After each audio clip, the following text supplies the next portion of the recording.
nation's largest importer, they say. Says if that happens, and it's apparently going to happen on Monday, they'll have to hike consumer prices by as much as 10% after this kicks in, suggesting that they're swallowing some of that tariff, and maybe more will have to be handed on in the end. More than 90% of U.S. tomato imports come from Mexico. So start stockpiling the salsa.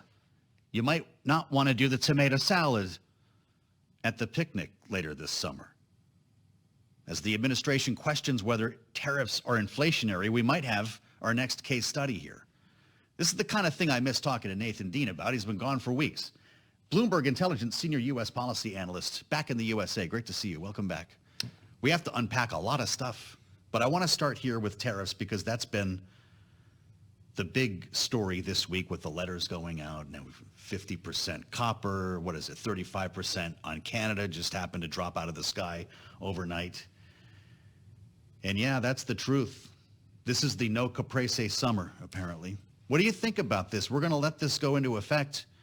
When a company says we're going to hike prices, how can the administration say they're not inflationary? Well, obviously, the administration can use the bully pulpit to try and get some of these companies to not increase their prices. We've seen that with some of the other things, other tariffs that have gone on. But really, there's two stories that we're telling our clients here when it comes to the tariffs. First is it's a summer of status quo. First, it was Liberation Day. Then it was July 9th. Now it's August 1st. And more likely than not, there'll be an extension beyond August 1st. And so, yes, you're getting these incremental tariffs. But there are a lot of headline risks with these tariffs because, even the Canadian tariff, the 35% tariff, USMCA is not part of that. And that represents a bulk of the trade between the United States and Canada. And so we'll say is that as we get to August 1st or we get closer, look for the negotiations, stay close to Bloomberg News, because if these negotiations go well, you're not going to hear much about it. If they don't go well, President Trump is going to come out there with another, inflammatory statement that will get the markets all worked up. Yeah. And when it comes to tomatoes, the other thing that we're telling our clients is that our general thesis on a lot of this is that the tariff thoughts that are coming out of the White House are designed to not really impact people when it comes to grocery stores or electronic goods or anything like that. And so tomatoes especially, well, it's summer. There's a lot of local tomatoes out there. But as we get into the autumn, into the fall, any parent knows that if you're going to buy these strawberries, they're much more expensive in the winter. All right, so this is important. So go to the farmer's stand for now. I thought you were going to say you were telling clients to start canning tomatoes, but I guess the idea is this will be resolved before it becomes a problem. That's been the pattern. I wouldn't say resolved, but at least walked back. Okay. I mean, maybe walked back is a little bit stronger of a word. You can't have a taco without tomatoes. Exactly, but you would have a 17% tariff right now. Negotiations could take place, and President Trump could get something out of it. This is the biggest question. It's very difficult for analysts to try and figure out where we're going with this.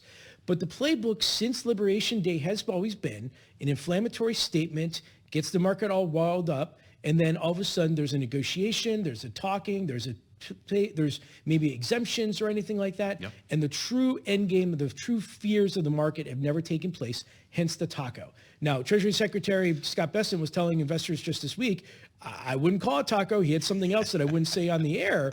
But, again, the idea here is that as we're going to get closer to August 1st, headlines will start to increase risks. The markets will get concerned, but we ultimately think there's another kick of the can. Well, we're at all-time highs basically right now in the stock market. I know we're a notch lower today, but this does not seem to be a Wall Street that is taking any of this seriously. No, and I would also say is that when it comes to the letters that came out this week, there were a lot of exemptions. I mean, just the Canada one is for a perfect example because USMCA wasn't part of that. Right. There are also going to be other exemptions out there, whether it's Japan or South Korea, and it's just this idea that President Trump is not going to go far enough that truly shoots, that harms American consumers in the way that you're going to see pricing changes behaviors at the in the marketplace. Let's hear from Russ Vogt. Can we do that, CC? He was on the other network this morning talking about rescissions. And this is interesting here. There's this effort underway. You saw it coming. Not a lot of money. It's about $9 billion in the grand scheme. It's a drop in the bucket.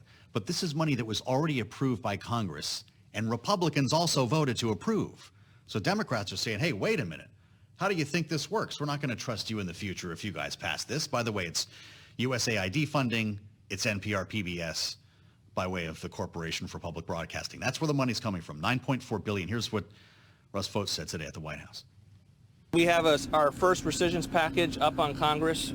We had a great vote in the House. We have a second vote next week. I am confident that they will pass the bill. We think it's a very important step for Congress to show that they are willing to pass the DOGE cuts.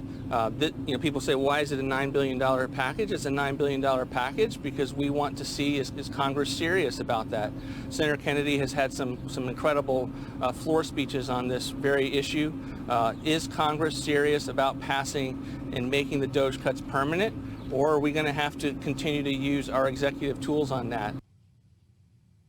Good question. A lot of people don't think Republicans will pass this rescissions plan. What do you think? So you got odds on this? We don't, because there's really not much of an investable angle when it comes to Fair. this package in particular. But what I'd say is it wouldn't surprise me if it does pass, because I go back to the idea that all politics is local, and this rescissions package doesn't really have the provisions in there or the items in there that somebody can say, go back to their constituencies and say Kentucky or Maine or wherever, and say that this package, this package ultimately is going to harm my constituents. I don't see that with this one. But future, rescissions packages, that's what I would always ask myself is, what is the White House trying to actually rescind here? There was talk about rescinding a safety commission that had to do with Appalachia.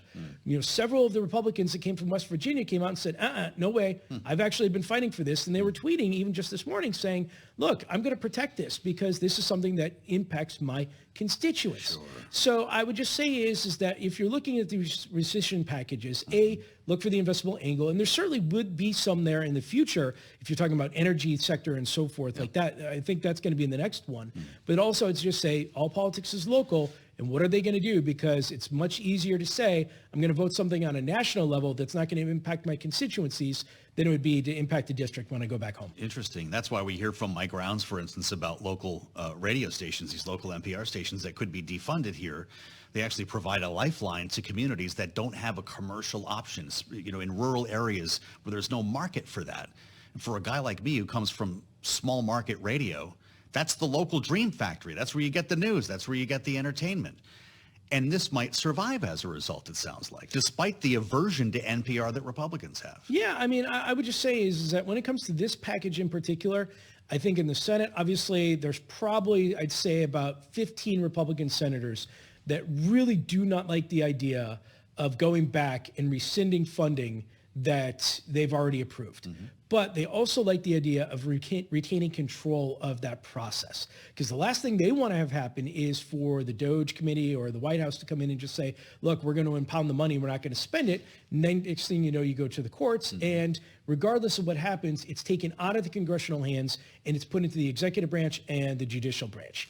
So I could see some of the Republican senators saying, look, let's not fight this battle now. Let's fight this battle in the future when there's something that's even more important to our districts. But again, we'll see you next week. So we started talking here with tomatoes on our mind. We stay here in the greenhouse with the latest on cannabis. This is hysterical. We've talked about this a lot. The massive moves that we see in these stocks based on almost nothing. There was an effort to reschedule cannabis under the Biden administration. It's been bogged down. You see a headline like this. This was, 3 days ago, if I remember correctly. The president's pick to run the DEA said that he intends to examine a proposal to federally reschedule marijuana. And we have the biggest rally in pot stocks that we've seen in months. Is this even real? Well, I would say is these marijuana equities have been really, and we've said in the show before, they have hot sauce. That's right. There's lots of volatility. Anything happens in Washington. Curaleaf went up 25%. Exactly. And so the marijuana stocks, though, have had really difficult times of late. And so a lot of these retail investors who are hoping for reschedulization, they're obviously buying into it, and they're really hopeful here. Yeah. Where I'm coming in as negative Nancy is said, look, I've been burnt too many times saying that this is going to happen. And I haven't really seen much in the way that reschedulization is going to happen. Just on July 8th, the DEA reported into a court case and said, look, there's really not much that's happening on this administrative process. Right.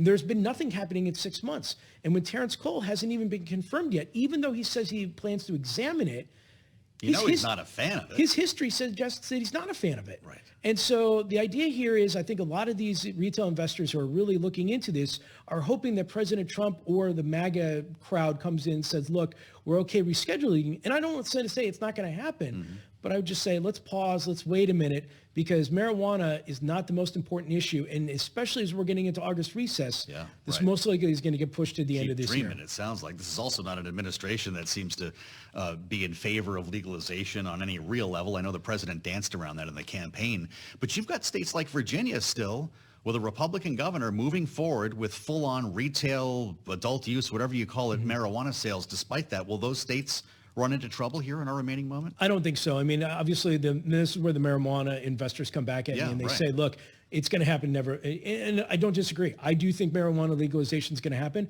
I just think it's going to be a couple of years from now because the states are going to continue to push it, not so much at the federal level. In the meantime, you're trading volatility is the story. Exactly. Right? This the only way you're making money there. We missed you. Everybody missed you around here. Welcome back. Nathan Dean, Bloomberg Intelligence, the senior U.S. policy analyst, taking calls from clients like you, but only here on Balance of Power. Great conversation. Great to have Nathan back on the Friday edition. We're going to assemble our panel next with plenty to talk about here as we careen into the weekend. Rick Davis and Jeannie Shanzano on their way in. We'll be tracking President Trump and the First Lady on their visit to Texas as well. We'll have much more straight ahead. Smoke 'em if you got 'em. I'm Joe Matthew in Washington. This is Bloomberg.